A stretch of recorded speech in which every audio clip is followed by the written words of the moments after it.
네, 지난주에 한국은행 금융통화위원회에서 금리 인하 결정을 내리면서 우리나라도 이제 본격적인 금리 인하 대열에 합류를 했습니다.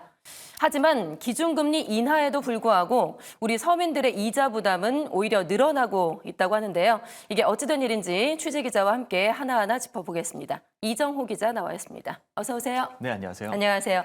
자, 기준금리는 분명히 내렸는데 대출금리는 오르는 기이한 현상이 지금 벌어지고 있습니다. 특히나 지금 정책대출 같은 경우는 우리 서민 경제에 큰 영향을 끼치기 마련인데 금리가 올라서 서민들이 상당히 힘들어하고 있다고요. 그렇습니다. 지난 11일이죠. 한국은행 금융통화위원회가 기준금리를 0.25% 인하했습니다. 무려 3년 2개월 만에 통화정책 방향이 전환되면서 대출을 앞두고 있는 예비차주들은 금리 인하되지 않을까 하는 기대들을 가질 수밖에 없었는데요. 하지만 시중금리는 오히려 역주행하면서 올라가는 모습을 보였습니다.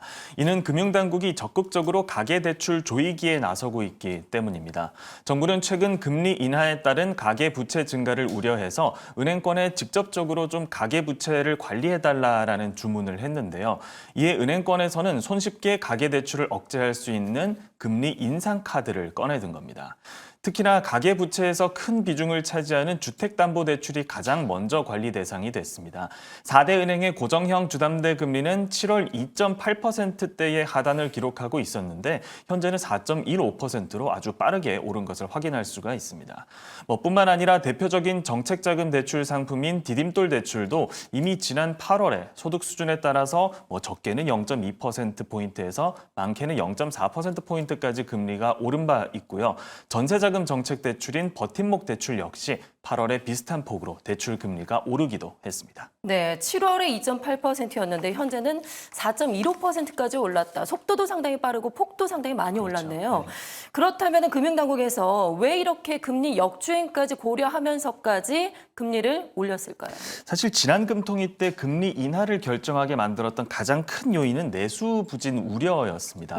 국책연구기관 한국개발연구원은 지난 10일 발표했었던 경제동향 10월호에서 내수 회복이 지연되면서 경기 개선이 제약되고 있다고 진단을 했고 덧붙여서 고금리 기조 때문에 소매 판매 감소세가 지속되고 있다면서 고금리를 내수 회복 지연의 주된 원인 중 하나로 꼽기도 했습니다. 하지만 반대로 마지막 순간까지 금통위가 기준금리 인하를 망설이게 했던 요인이 뭔가 하면 높은 수준의 가계 부채와 수도권 집값이었습니다. 직전 8월 금통위에서 금리 동결을 선택했던 이유도 그거였고요. 따라서 둘 다 억누를 수 있는 주택담보대출 제한은 어느 정도는 예상된 수준이었다라고도 볼 수가 있겠습니다. 지난주 국정감사에서의 이복현 금융감독원장의 발언을 함께 들어보시겠습니다. 이제 지금 신규 대출 증가로 인한 가계대출 증가의 문제, 부동산 시장 촉발의 문제와 관련돼 저희가 신규 대출 주담대 등에 대해서는 조금 더 타이트한 관리를 할 수밖에 없는 사정이라서 그 시장에서는 조금 더 가상금리 등의 이제 조정이 있을 수밖에 없지만. 네, 특히나 디딤돌이나 버팀목 같은 정책자금 대출은 우리 서민들이나 실수요자들이 이제 대상으로 하는 지원 상품인데 이들의 대출의 문턱을 높이게 된다면 서민들이나 실수요자 입장에선 상당히 힘들어질 수밖에 없을 텐데요. 반발이 좀 나올 것 같습니다. 그러게요. 실제로 금리 인상 이후에 부동산 관련한 온라인 커뮤니티에는 이 같은 정책에 반발하는 글들이 많이 올라왔습니다. 대체로 실수요자들에 대한 배려가 부족했다는 불만의 목소리였는데요. 정책 대출 금리가 큰 폭으로 오르자 자금 운용 계획이 틀어졌다는 한숨 섞인 글들도 다수 올라왔고요. 또 무주택자와 실수요자에게는 피해가 없게 하겠다라던 기존의 입장과 상반하는 정책 방향 아니냐라는 지적도 잇따랐습니다. 여기에 최근 국토교통부와 주택도시보증공사가 은행권의 주택도시기금대출 취급 제한을 위한 협조를 요청하면서 디딤돌 대출의 한도가 축소된다는 소식이 추가로 전해지기도 했었는데 이 때문에 또 반발이 더욱 거세지기도 했습니다. 또 뿐만 아니라 버팀목 전세자금 대출에 원리금 상환이 전제되는 DSR이 적용된다는 소식도 이어져서 나오면서 당장 주택 구입을 고려하지 않고 있는 서민들도 반발하기도 했고요. 무주택자들의 주거 사다리로 작용했었던 버팀목 전세자금 대출 이자 그리고 원리금 상환 부담이 늘어나면서 이른바 주거 사다리가 끊길 수도 있다라는 지적이 나오기 시작했던 겁니다. 네, 서민들의 반발도 상당히 거세지고 있고 논란이 그야말로 지금 들불처럼 번지고 있는 그런 상황입니다. 이에 대해서 혹시 정부나 금융당국에서 어떤 입장이 나왔을까요? 네, 대출 현장은 물론이고 정치권에서도 지적이 이렇게 이어지니까 정부 당국은 좀 한 발짝 물러서는 모습을 보였습니다. 지난 주말 은행권에 따르면 국토교통부는 일단 오늘 시행으로 예정됐었던 디딤돌 대출 한도 규제는 잠정적으로 유예하겠다라는 입장을 밝혔습니다. 그리고 대출 규제의 실수요층에서 예상보다 거센 반발이 터져 나와자 좀 깜짝 놀랐기 때문인 것으로 풀이가 됩니다. 예. 하지만 정부가 이처럼 갈피를 잡지 못하고 우왕좌왕하자 대출 현장은 혼란에 빠진 모습을 보였고요.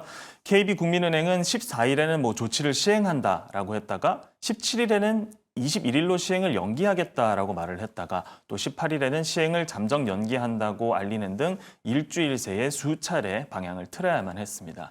또 버팀목 전세자금 대출에 대한 제한 조치도 당분간은 덮어놓는 쪽으로 방향을 잡았습니다. 그러니까요. 참 이랬다가 저랬다가 시장이 상당히 혼란스러웠는데 그래도 일단은 대출을 고려하던 사람들 입장에서는 급한 불은 꺼진 셈이 됐습니다.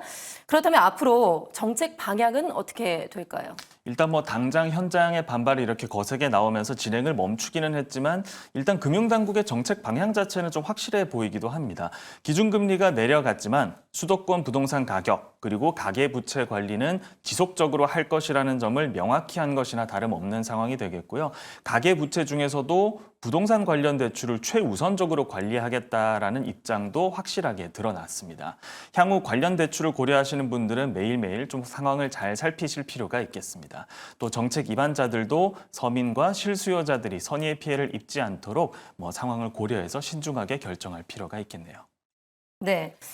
가계대출 문제는 정책대출 탓이 아닌 정부 정책 혼선이 불러일으킨 것이다라는 일부의 지금 지적도 나오고 있는 상황인데요. 우리 시장이 좀 혼란스럽지 않도록 정부의 신중하고 일관된 정책이 필요해 보입니다. 이정후 기자와 함께했습니다. 고맙습니다. 고맙습니다.